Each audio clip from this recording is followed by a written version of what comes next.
بسم اللہ الرحمن الرحیم۔ خیبر مدینہ منورہ سے تقریباً 50 میل کے فاصلے پر یہودیوں کی بستی تھی۔ اس کے باشندے یہودی اسلام کے عروج و اقبال سے جل بھن رہے تھے کہ مدینہ میں جلا وطن یہودیوں نے ان سے مل کر ان کے حوصلے بلند کر دیے۔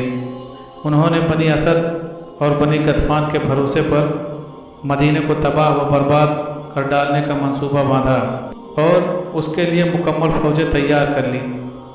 جب حضرت صلی اللہ علیہ وسلم کو ان کے عزم و ارادے کی خبر ہوئی تو آپ 14 صفر 7 ہجری کو 1400 پیدل اور 200 سوار لے کر فتنے کو ختم کرنے کے لیے مدینہ سے برآمد ہوئے اور خیبر میں پہنچ کر قلعہ بندی کر لی، اور مسلمان انہیں گھیرے میں لے کر برابر لڑتے رہے، لیکن قلعے کموس فتح نہ ہو سکا۔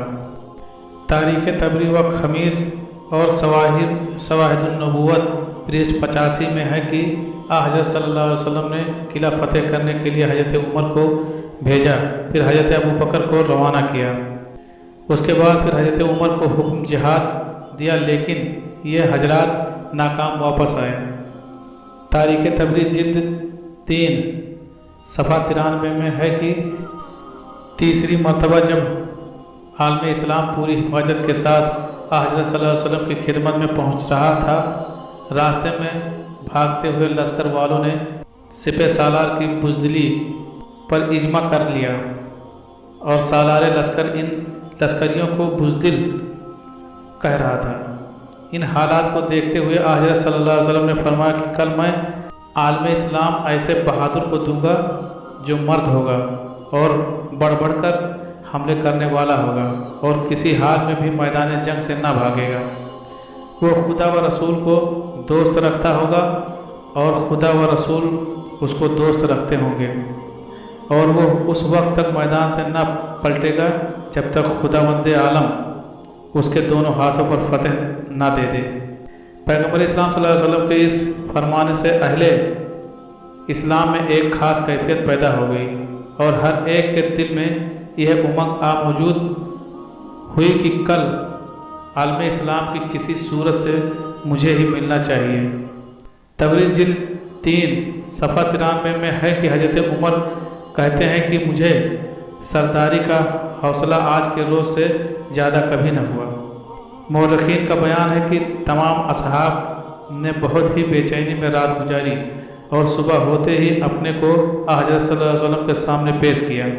اصحاب کو اگرچہ امید نہ تھی، لیکن بتائے ہوئے صفات کا تقاضا تھا کہ علی رضی اللہ تعالیٰ عنہ کو آواز دی جائے کہ ناگہاں زبان رسالت صلی اللہ علیہ وسلم سے آئینہ علی ابن ابو طالب کی آواز بلند ہوئی۔ لوگوں نے حضور وہ تو اصوب چشم میں مبتلا ہیں، آ نہیں سکتے ہو۔ حکم ہوا کہ جا کر کہو کہ رسول خدا صلی اللہ علیہ وسلم بلاتے ہیں۔ پیغام پہنچانے والے نے رسول اللہ صلی اللہ علیہ وسلم کی آواز حضرت علی رضی اللہ تعالیٰ عنہ کے کانوں تک پہنچائی، اور آپ اٹھ کھڑے ہوئے، اصحاب کے کندھوں کا سہارا لے کر حضرت صلی اللہ علیہ وسلم کی خدمت میں حاضر ہوئے۔ آپ نے علی رضی اللہ تعالیٰ عنہ کا سر اپنے جانوں پر رکھا اور بخار اتر گیا، لعاب دہن لگایا، آسوب چشم جاتا رہا۔ حکم ہوا علی میدان جنگ میں جاؤ اور قلعہ کموس کو فتح کرو۔ علی رضی اللہ تعالیٰ عنہ نے روانہ ہوتے ہی پوچھا حضور کب تک لڑوں اور کب واپس آؤں؟ فرمایا جب تک فتح نہ ہو۔ حکم رسول صلی اللہ علیہ وسلم پا کر علی رضی اللہ تعالیٰ عنہ میدان میں پہنچے۔ پتھر پر علم لگایا ایک یہودی نے پوچھا آپ کا نام کیا ہے؟ فرمایا علی ابن ابی طالب۔ اس نے اپنوں سے کہا کہ توریت کی قسم یہ شخص ضرور جیت لے گا، کیونکہ اس قلعے کے فاتح کے جو صفات توریت میں بیان کیے گئے ہیں وہ بالکل صحیح ہیں، اس میں سب صفات پائے جاتے ہیں۔ الغرض حضرت علی رضی اللہ تعالیٰ عنہ سے مقابلے کے لیے لوگ نکلنے لگے اور فنا کے گھاٹ اترنے لگے۔